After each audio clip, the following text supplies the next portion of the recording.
매브리코에 대해서 말씀드리겠습니다. 매브리코는 기본적으로 일반적인 매브리코가 아닌 코들은 이렇게 미간에서 코끝까지가 비교적 직선으로 내려가고, 뭐 약간의 커브 같은 것이 있을 수도 있지만 직선으로 내려가고, 윗부분은 뼈로, 그리고 콧대의 아래쪽 2분의 1은 비중격 연골. 그래서 뼈는 아주 단단하게 움직이지 않고 비중격 연골은 살짝살짝 움직이죠.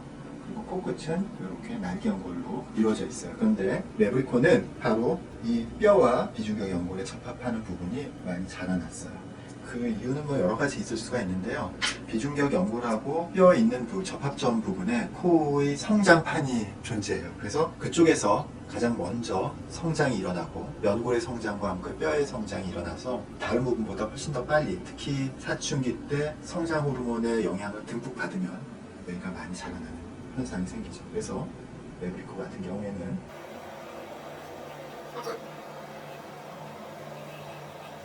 뼈와 연골, 비중격 연골의 접합부에 과도한 성장이 일어나는, 그래서 코의 모양이 앞쪽으로 불룩하게 나오는 현상이 생기는 거죠. 그래서 이렇게 모형을 만들어 봤어요. 이거 우리 지금은 보더니 뭐 무섭다고 그러기도 하는데, 뭐 어쨌든 여기가 이제 위쪽에 코뼈고, 쪽에는 비중격 연골이죠. 코뼈는 절대로 안 움직이고 이거 이렇게 움직일 수가 있죠. 되게 매브리코는 말이죠, 보통 콧날보다 더 이렇게 높기 때문에 말이죠, 여기가 아주 좁게 올라가 있죠. 그래서 사실은 매브리코인 사람들 콧날을 보면요 예뻐요. 매브리코 콧날들이 예쁘다고. 그런데 그 매브리코 콧날을 다듬어요. 이렇게 우리가 이제 다듬어야 되겠죠. 여기를 디자인을 하고 이만큼 다듬어내야 되겠죠. 이렇게 다듬어내면 말이죠, 실제로도 이렇게 뼈를 이렇게 예쁘게 다듬어내는 게 중요해요. 다듬어내면 말이죠, 여기가 이렇게 넓어지는 현상이 생기죠. 이렇게 넓어지는 현상이 생긴다고. 그래서 반드시 절골을 해서 모아줘야 돼요. 그래야지 콧날이 아까처럼 뭉툭해지는 현상을 막을 수가 있습니다. 그래서 아까 그렇게 그만큼의 매브리코 부분을 떼어내고 이렇게 편편하게 만들 수 있어요.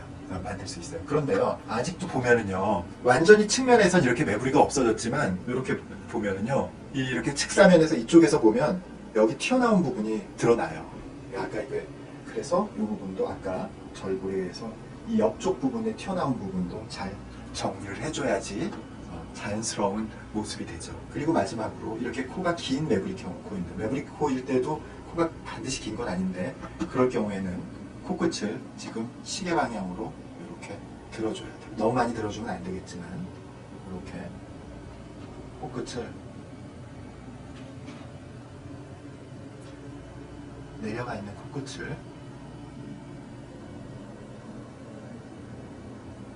이렇게 아래쪽에서 이렇게 올려주게 되는 거죠. 기본적으로 매부리코는요, 뼈와 연골 접합부에 있는 골격을 완화시켜주고요. 그리고 넓게 퍼져 있는 뼈를 절골을 통해서 모아주고요.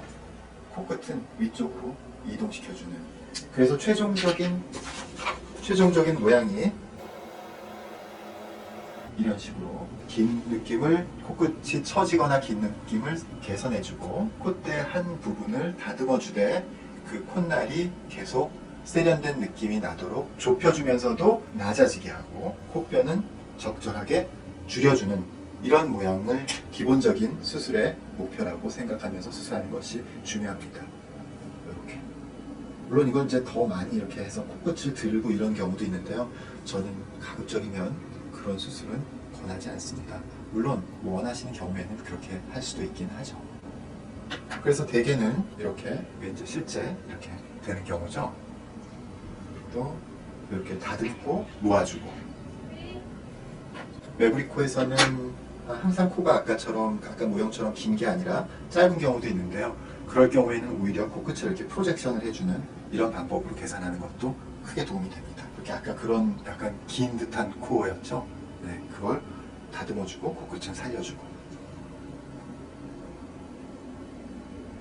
네, 이렇게.